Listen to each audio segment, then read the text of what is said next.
आज फॉलोअर्स हम लोग जो आए हैं यहाँ पर इस खास वीडियो के साथ, इसमें एक बहुत इम्पॉर्टेंट मैसेज है जिसे आपको ध्यान से समझना पड़ेगा कि पूरी पिक्चर चल क्या रही है। SPCA से तो आप सभी वाकिफ़ होंगे, society for prevention against cruelty towards animals, पशु क्रूरता निवारण समिति।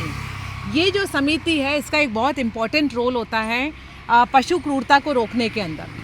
और इस समिति के अंदर में जो लोग होते हैं उनको टाइम एंड अगेन मीटिंग करनी होती है, ये डिसाइड करना होता है कि हेल्पलाइन नंबर का गठन हो, पब्लिक अवेयरनेस करवानी पड़ती है, जानवरों के लिए अस्पताल खुलवाने पड़ते हैं। तो आगे शैली जी अब आप बताइए कि पहले क्या हुआ था, कमेटी कैसी बनी हुई थी? ये जो कमेटी बनी हुई थी उसके बारे में किसी को भी पता नहीं था। कायदे से अगर कमेटी बनती है तो वो एक अवेयरनेस इस लेवल की होनी चाहिए कि वो लोगों तक पता तो हो, अगर किसी को क्रूएल्टी रिपोर्ट करनी है या चाहता है कोई कि जो गलत काम हो रहा है उस पर कोई एक्शन लिया जाए। फिर जब डॉगिटाइजेशन ने प्रयास किया तो पहले हम 1-2 चक्कर लगा के आए, वहाँ पे ऐसा लगा कि इससे कुछ काम नहीं बनेगा। तो 8 जुलाई 2025 को जो हमने पहले RTI के माध्यम से ये हमने जानकारी पाई और उस जानकारी में ये पाया कि 5 वर्षों से एक भी बैठक आयोजित नहीं हुई है। अगर कमेटी बन गई और उन्होंने कोई मीटिंग नहीं करी तो फिर उस कमेटी का मतलब क्या हुआ? वो तो फिर कागज़ों में ही बंद के रह गई। दूसरा, कोई भी सार्वजनिक हेल्पलाइन नंबर स्थापित नहीं किया गया। आम आदमी को अगर कोई पशु क्रूरता या रेस्क्यू का काम सूचना देनी है तो वो किस पे देगा? तीसरा, पशुपालन विभाग के डायरेक्टर द्वारा जो पुनर्गठित की गई थी उसमें फ़ोन कॉल्स और ईमेल का कोई जवाब नहीं आता।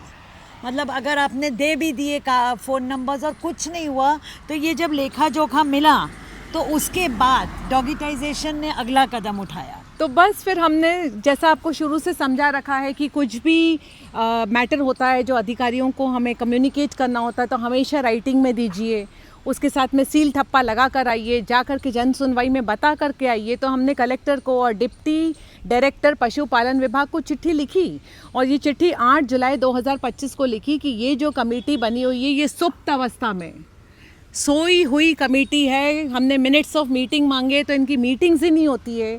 1-2 मीटिंग हुई है नाम के वास्ते, काम कुछ होता नहीं है। और इसीलिए हम देख रहे हैं कि पूरे इंदौर शहर में कहीं कुत्ते के साथ रेप हो रहा है, कहीं कुत्ते के ऊपर एसिड फेंका जा रहा है, कहीं कुत्ते को जलाया जा रहा है, कहीं उसको बोरे में बंद करके 6-9 निहालों को बाईपास में फेंका जा रहा है। तो ये जो क्रूरता के अभ्यास हो रहे हैं, मतलब SPCA की कमेटी पूरी तरह से फेल थी।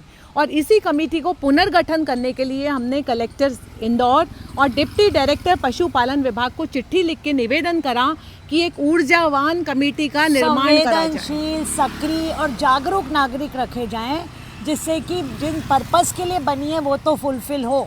फिर क्या हुआ, हमने कमेटी में अपने जो जागरूक नागरिक हैं, जो डॉगिटाइजेशन के की फॉलोअर्स जो कि जागरूक हैं, अवेयर हैं, उन सबके नाम दिए, जिसमें हम स्वयं तो नहीं थे पर मिसेस शैली सूद थी, रोहित चौहान थे, वृंदा व्यास जोशी थी और शैलेंद्र जी थे, शिवानी थी, जो भी एक्टिव थे, जो वाकई में जानवर की दशा देख के हिलते हैं और आगे कुछ करने की सोचते भी हैं, कदम भी उठाते हैं, उनको इंक्लूड करने के लिए हमने वहाँ बात करी, जिसके हेतु हमको एक प्रक्रिया बताई गई कि आप करिए, ये फॉर्म भरिए, इसमें डिफरेंट कैटेगरीज़ हैं, इसके अंदर आप ये सदस्य शुल्क दीजिए तो आपको मेंबर बना लिया जाएगा।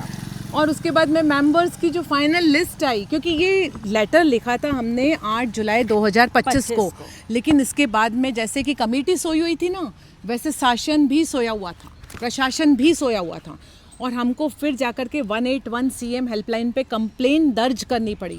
जब तक हमने वो कंप्लेन दर्ज करी, मतलब जुलाई 2025 से लेकर के फरवरी मार्च 2026 तक में जो डिप्टी डायरेक्टर थे, जो पूर्व डिप्टी डायरेक्टर थे जुमड़े जी, वो रिटायर हो गए और उनकी जगह नए डिप्टी डायरेक्टर आ गए डॉक्टर पाटिल।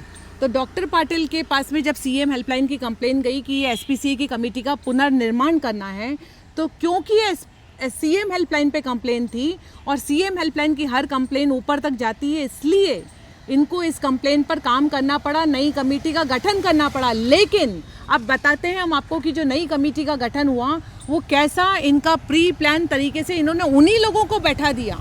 इस कमेटी में जो पहले लोग थे उसमें से 4 लोग तो वही हैं जो पहले थे, तो जो सोए हुए लोग थे उसके अंदर वापस से उन्हीं को सुला करके बैठा दिया। और जो डिप्टी डायरेक्टर रिटायर हो चुके हैं जुमड़े जी, जिनको 3 साल से निवेदन करा जा रहा था कि कमेटी बना दो रे, बना दो रे, बना दो रे, अब वो रिटायर हो गए तो उनको इस कमेटी का सदस्य बना दिया। अब वो 3 साल जिस इंसान ने एसपीसीए की कमेटी का गठन नहीं करा, अब वो मनोनीत सदस्य की लिस्ट में आकर के बैठ गए हैं। बताइए। मतलब ये बहुत अफसोस है, उनको जितने फॉलोअप्स दिए गए, जितने चक्कर लगाए गए, जितने फ़ोन कॉल्स किए गए, कुछ बोला कि एक जाके आप नसबंदी केंद्र का एक चक्कर लगा के आइए, वहाँ की स्थिति देखिए, रिपोर्ट भेजिए WBI, वो सब काम उन्होंने तमाम बार बार रिमाइंडर्स के बाद या रिक्वेस्ट के बाद भी नहीं किए। आज वो SPCA कमेटी में बैठे हैं, तो हम क्या उम्मीद करें। और हम लोग तो नागरिक हैं, हम लोग NGO नहीं हैं, हम लोग नागरिक हैं। ये सवाल सबसे पहले तो NGO को पूछना था कि भैया SPCA की कमेटी का क्या, SPCA की कमेटी का गठन क्यों नहीं हुआ। आपको जानकर आश्चर्य होगा कि इसी SPCA के अंदर में NGO के लोग भी बैठे हुए हैं। वो NGO के लोग बैठे हैं जो कि पहले भी सोए हुए थे और अभी भी सोए हुए। तो अब आपको हम यहाँ पर ये वीडियो के माध्यम से ये समझाने आए हैं पशु सेवकों कि आप लोगों से शासन काम करवा रहा है, प्रशासन काम करवा रहा है। प्रशासन काम करवाने के अलावा खुद सैलरी ले रहा है, खुद रिटायर होकर पेंशन ले रहा है, पर सेवा करने आपको उतार रहा है। और NGO जो है वो आप लोगों को टूटी हुई टांग का कुत्ता दिखा करके डोनेशन ले रही है। जब आम पक जाता है तो आम तोड़ने NGO आती है, पर काम पूरा आप करते हैं। तो जब तक ये SPCA की कमेटी सही तरीके से बनती नहीं है, जो ऊर्जावान लोगों की हो, ईमानदार हो, पशु क्रूरता को रोकने के अंदर में जो काम कानूनी कागज़ दिए हुए हैं कि कमेटी का गठन किस तरीके से होना चाहिए, क्या रूपरेखा रहेगी, क्या काम काज रहेगा, ऐसी कमेटी का गठन नहीं होता है ना, तो कल भी कुत्तों के रेप होते थे, आज भी कुत्तों के रेप हो रहे हैं और कल भी होते रहेंगे। और ये क्रूरता का सिलसिला चलता रहेगा। और ये सड़कों पे जो कुत्तों के साथ हो रहा है वो घरों में भी होगा। और हम क्राइम की स्थिति आज देख रहे हैं, अगर उसको बेसिक रूट कॉज पे काम नहीं हुआ तो ये हमारा समाज थोड़े दिनों बाद बहुत भयानक स्थिति में जाने वाला है। तो आप लोग जो ये वीडियो देख रहे हैं, भले ही आप इंदौर के नहीं हैं, लेकिन जो इंदौर में हो रहा है ना, वही जालंधर में हो रहा है, वही पटियाला में हो रहा है, वही मुंबई में हो रहा है, वही पुणे में हो रहा है। हर जगह SPCA पे पैनी नज़र रखिए।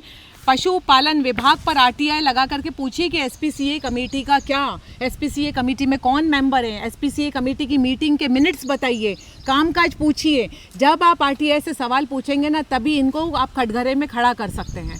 तो आगे आगे और हम CM हेल्पलाइन एक ऐसा टूल है जो डॉगिटाइजेशन ने जब यूज़ किया है उसमें वाकई में फॉलोअप होता है और वाकई में कुछ आगे स्टेप लिया जाता है। अदरवाइज बाकी कागज़ तो हमारे शायद रद्दी की टोकरी में पड़े रहते होंगे उनके ऑफिसेस में। और एक और आखिरी बात, ये नहीं कि हम महान हैं, ध्यान से सुनिए, ये नहीं कि हम महान हैं। हम बहुत कम कैमरा के सामने आते हैं, ना हम पब्लिसिटी के लिए काम कर रहे हैं, ना हम डोनेशन के लिए काम कर रहे हैं।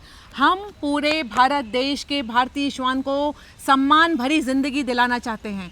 तो हम जो बात बोलते हैं ना, उसको गठान बांध लीजिए और अपने अपने शहर में लागू करके देखिए, तब जाकर के हम लोग मिल करके 4 करोड़ भारतीय श्वानों को सम्मान पूर्वक इस भारत की भूमि पर जीने के लिए सांस दे पाएंगे। धन्यवाद।